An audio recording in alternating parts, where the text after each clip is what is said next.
कि कल एग्ज़ाम है। हालांकि इसके बारे में वीडियो बना चुका हूँ, बट अभी बहुत लोग का क्या है कि इन लोगों ने पूरा सिलेबस नहीं किया है। उनको लास्ट मिनट में ऐसे कुछ टॉपिक बताना चाहता हूँ जो मतलब 2025 के एग्जामिनेशन में आ सकते हैं। तो कौन से ऐसे टॉपिक्स हैं, इनके बारे में आज हम थोड़ा सा डिटेल में डिस्कस करेंगे। ऐसी वीडियो मैं पहले बना चुका हूँ ऑब्वियसली, बट मुझे लगता है कि एक और वीडियो की आवश्यकता है जिसमें मैं बता दूँ। हालांकि मेरे हिसाब से सिलेबस तो 100% ही पूरा करना चाहिए। 100% ही सिलेबस अगर पूरा करेंगे तो ही आपके मार्क्स अच्छे आएंगे। मैं फिर बता दूँ, तो क्योंकि एमसीक्यू में आप नहीं बच पाएंगे, तो 100% सिलेबस पे ही मैं फोकस करता हूँ। बट कुछ रीजंस की वजह से कुछ लोग का सिलेबस नहीं पूरा कर पाए, ये 100% वाला आंकड़ा नहीं पूरा कर पाए, तो उसके अलावा भी हमारे पास और ऑप्शंस हैं, ऐसा नहीं है। तो ये मैंने चार्ट बनाया था, पिछली वीडियो में भी दिखाया था मैंने। तो ये हिस्ट्री का प्रेडिक्शन है एक्चुअली। तो देखिए 2024 और 23 और 21 में बोर्ड नहीं हुआ था, 22 में सेमेस्टर वाइज बोर्ड हुआ था। जो डाटा को आप खुद एनालाइज करिए। पहली यूनिट है इंडियन नेशनल मूवमेंट, उससे फर्स्ट वॉर ऑफ इंडिपेंडेंस है। अब देखिए 3 साल से लगातार 3 बार से लगातार क्वेश्चन आ ही रहा है, तो 25 में आने के चांसेस बहुत ज़्यादा कम है। किससे क्वेश्चन आ सकता है 25 में? वो है ग्रोथ ऑफ नेशनलिज्म से क्वेश्चन आने के काफ़ी ज़्यादा हाई चांसेस मुझे लग रहे हैं, क्योंकि ऑब्वियसली वो पिछली 3 बार से नहीं आया है।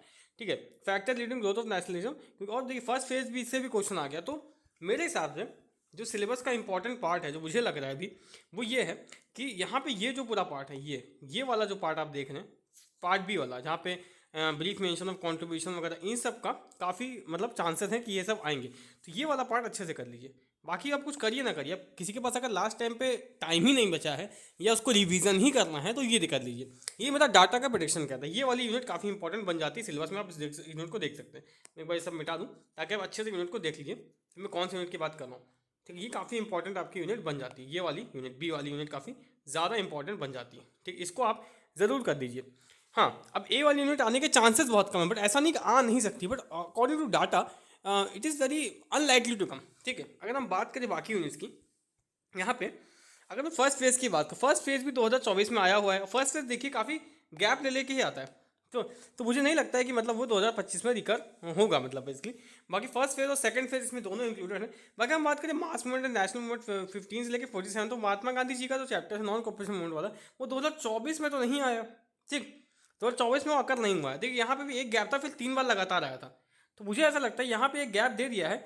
तो मुझे पर्सनली ऐसा लगता है कि फॉरवर्ड ब्लॉक से क्वेश्चन 2025 में आने के चांसेस कम है। महात्मा गांधी जी वाले चैप्टर से क्वेश्चन काफ़ी ज़्यादा आएंगे। मैं बता देता हूँ महात्मा गांधी जी वाले चैप्टर से क्या क्वेश्चन आ सकता है। ठीक है, क्योंकि जिसने अभी कुछ नहीं पढ़ा उसके लिए और रिवीजन स्ट्रेटेजी के लिए बहुत अच्छी चीज़ है। तो ये मैं बात करूँ, तो महात्मा गांधी जी से देखिए, यहाँ ये पूरी बहुत बड़ी यूनिट है।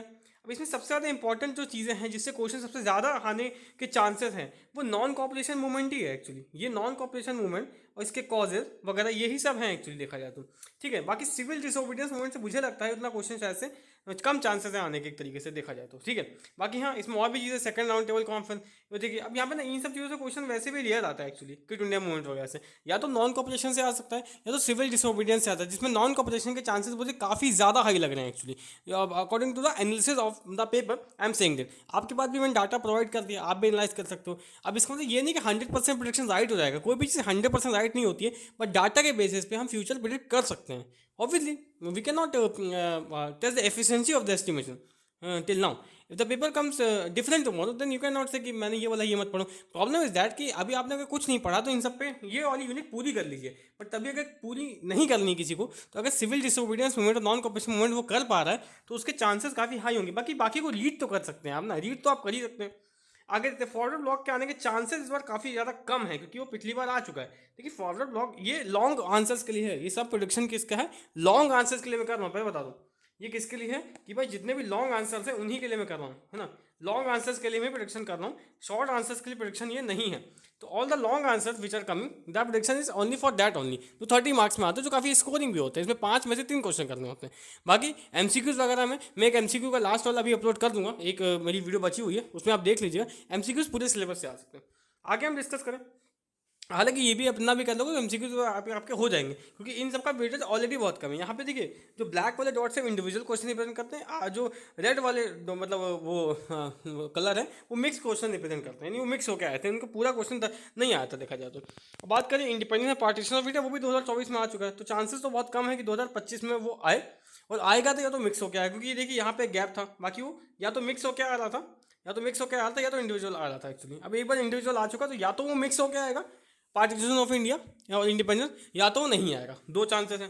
कंटेम्प्रेरी वर्ल्ड में देखिए सबसे इंपॉर्टेंट फर्स्ट वर्ल्ड वॉर देखिए 3 बार से नहीं आई थी और एक पूरा उसका क्वेश्चन अब आ चुका है पिछले साल। तो या तो वो मिक्स होके आएगा या तो नहीं आएगी, एक्चुअली वो तो नहीं आएगी। राइट ऑफ डिक्टेटरशिप देखिए पिछले साल नहीं है, इसके चांसेस हैं, डिक्टेटरशिप के आने के चांसेस हैं, क्योंकि इसका पैटर्न भी कुछ ऐसा हो रहा है, ये मिक्स होकर ही आ रहा है क्योंकि बहुत छोटा चैप्टर है, तो ये मिक्स होकर ही आएगा। किसके साथ मिक्स होकर आएगा? सेकंड वर्ल्ड वॉर के साथ मिक्स होकर आ सकता है। सेकंड वर्ल्ड वॉर भी पिछले साल नहीं आया था, तो मुझे लगता है इन दोनों को मिक्स करके एक चैप्टर आराम से बन सकता है। इन दोनों को मिक्स करके इस बार एक क्वेश्चन लॉन्ग आंसर बन सकता है, ठीक है।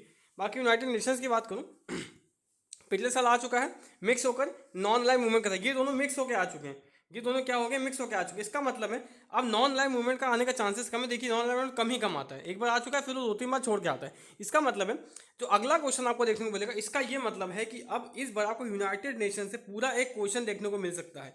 यूनाइटेड नेशन तो ज़रूर कर लीजिए, उससे पूरा एक क्वेश्चन देखने को आपको लॉन्ग आंसर में मिल सकता है, इसको ज़रूर कर लीजिए। वैसे भी आपको 5 में 3 ही क्वेश्चन अटेम्प्ट करने होते हैं, ये डाटा कहता है। तो सबसे इंपॉर्टेंट यही सब बातें हैं जो मैंने आपको बता दी एक तरीके से। अब हम बात करते हैं सिविक्स की। तो सिविक्स में देखिए ठीक है, सिविक्स में बहुत सारा पार्ट है, इसमें तो आप कोई भी दो कर सकते हैं, वो आपका हो जाएगा, ठीक है। बाकी हाँ, मैं अभी एक लास्ट वीडियो है जो एमसीक्यू पे आने वाली वो मैं अपलोड कर रहा हूँ। ये मैंने वीडियो पहले ही बनाई थी बट उतना डिटेल में डिस्कस नहीं किया था। अभी अगर आप इतना भी कर लेंगे तो आपका जो 50 मार्क्स है, 50 मार्क्स में 30 मार्क्स आ जाएंगे, 30 मार्क्स आपके आराम से आ जाएंगे, क्योंकि 5 में 3 क्वेश्चन आप सही कर दोगे।